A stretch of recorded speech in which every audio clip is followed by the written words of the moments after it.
আল্লাহ বললেন, তুমি মুসা ওই বাজার থেকে আমার জন্য কিছু সদাই করে আনো। 3-4 মাইল দূরে একটা বাজারের কথা আল্লাহ বললেন, তুমি আমার জন্য কিছু মানুষের মাংস কিনে নিয়ে আস। কিসের মাংস? মানুষের মাংস। আপনাদের বাজারে পাওয়া যাবে? হ্যাঁ, কোন বাজারে পাওয়া যাবে নি। কিন্তু আল্লাহ পাঠাইছে মানুষের মাংস কিনতে। মুসা নবীও বলে, আল্লাহ যখন বলছে তাহলে নিশ্চয়ই মানুষের মাংস পাওয়া যাবে। ওই বাজারে গেলেন, মাংসের দোকান যেগুলোতে যায় খালি খাসির মাংস, দুম্বার মাংস, ওটের মাংস, গরুর মাংস, ছাগলের মাংস।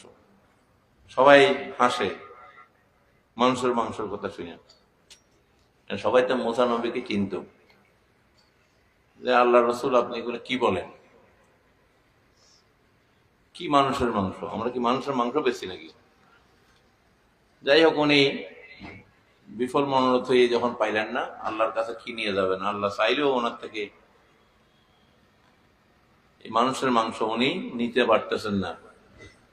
আল্লাহর কাছে কিভাবে খালি হাতে যাবে, সেই চিন্তা করতে করতে যখন বাজার থেকে বের হচ্ছে, তখন ওনাকে একজন সালাম দিল, আসসালামু আলাইকুম ইয়া রাসূলুল্লাহ, হে আল্লাহর নবী মুসা কালিমুল্লাহ আলাইহিস সালাম, আপনি বাজারে কেন আসছেন?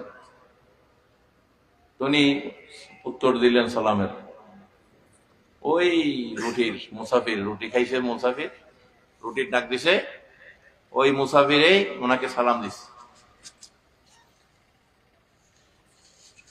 আমি আসছিলাম, আল্লাহ পাক আমার থেকে মানুষের মাংস কিনে নিয়ে যেতে বললো বাজার থেকে, আমি আসছি, কিন্তু এখন তো পাওয়া গেল না। এখন আল্লাহর কাছে কিভাবে যাই সেটা নিয়ে চিন্তা করতেছি। উনি বললেন, এই কথা, আচ্ছা আপনার কাছে ছুরি টুরি আসেনি? বলে আছে। ছুরি বাইর করেন। তো উনি ওনার ব্যাগ থেকে একটা ছুরি বাইর করে দিল।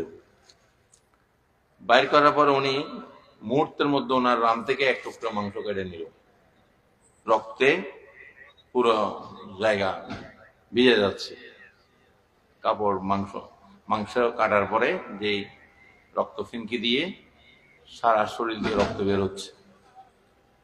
রান থেকে এক টুকরা মাংস কেটে নিল, মুহূর্তে চোখের পলে কেবল হাত থেকে এক টুকরা কেটে দিল টান দিয়ে। মুসা নবী তো তাজ্জব হয়ে গেছে, ওই তুমি কি করো এগুলা, তুমি তো মারা যাবা। বলে, আমার কথা আপনি চিন্তা করেন না, আল্লাহ মাংস চাইছে, আপনি তাড়াতাড়ি এই হাত থেকে একটু দিব, আল্লাহ যদি পছন্দ না করে, আমার রানের মাংস বা এদিকের মাংস পছন্দ না করে, বলে আর দেওয়ার দরকার নেই, যে দূর দিছ অনেক বেশি দিয়ে, তুমি তখন তোমার জন্য তো আমার চিন্তা হচ্ছে তুমি বাঁচবা কিনা। বলে, আপনি আমার চিন্তা করেন না, আপনি তাড়াতাড়ি, আল্লাহ মাংস চাইছে, মাংস নিয়ে তাড়াতাড়ি যান আল্লাহর কাছে। তখন মুসা নবী মাংসগুলো হাতে নিয়ে তুর পাহাড়ে উঠলেন। এবার আল্লাহ ডাক দিছে, মুসা মাংস আনছো? বলে, জি। ইয়া রব, আমি মাংস নিয়ে হাজির। লব্বাইক, আমি হাজির।